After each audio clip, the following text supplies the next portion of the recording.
Talk show উপস্থাপিকা দীপ্তি চৌধুরীকে রাজাকারের বাচ্চা বলে সম্বোধন ও অশালীন আচরণের ঘটনায় ক্ষমা চেয়েছেন সাবেক বিচারপতি এইচ.এম. শামসুদ্দিন চৌধুরী মানিক। সোমবার বিচারপতি মানিক লিগ্যাল নোটিশ পাঠানো সুপ্রিম কোর্টের জ্যেষ্ঠ আইনজীবী অ্যাডভোকেট ফাউজিয়া করিম ফিরোজের কাছে লিখিতভাবে এ ক্ষমা প্রার্থনা করেন। আইনি নোটিশের জবাবে সাবেক বিচারপতি মানিক লিখেছেন, তিনি একজন হাইপার টেনশন ও ডায়াবেটিসের রোগী।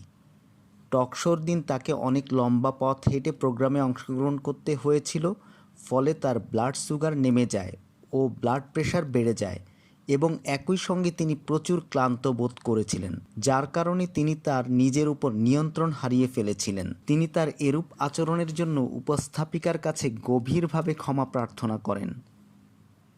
বিচারপতি মানিকের ক্ষমা প্রার্থনার কথা জানিয়ে তিনি হোয়াটসঅ্যাপে বিকেল 5টা 38 মিনিটে অ্যাডভোকেট ফাউজিয়া করিমকে এই মেসেজ পাঠান এবং সঙ্গে সঙ্গে তার হাতে লেখা 2 পাতার একটি চিঠিও সংযুক্ত করেন। উল্লেখ্য যে গত রোববার উপস্থাপিকা দীপ্তি চৌধুরীর সঙ্গে দুর্ব্যবহারের ঘটনায় জাতির কাছে প্রকাশ্যে ক্ষমা চাইতে সাবেক বিচারপতি মানিককে লিগ্যাল নোটিশ পাঠানো হয়।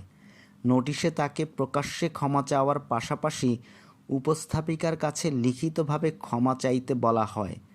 কোটা আন্দোলন ইস্যুতে চ্যানেল আই টেলিভিশন চ্যানেলে আয়োজিত টকশোতে আলোচক হিসেবে অংশ নিয়েছিলেন সাবেক বিচারপতি শামসুদ্দিন চৌধুরী মানিক। এ সময় পুরো অনুষ্ঠানে বেশ কয়েকবার উপস্থাপিকার উপর নিজের ক্ষোভ ঝাড়েন এবং উচ্চবাচ্য করেন। শুধু তাই নয়, তিনি অনুষ্ঠান শেষে স্টুডিও ছাড়ার আগে উপস্থাপিকাকে রাজাকারের বাচ্চা বলে গালি দেন।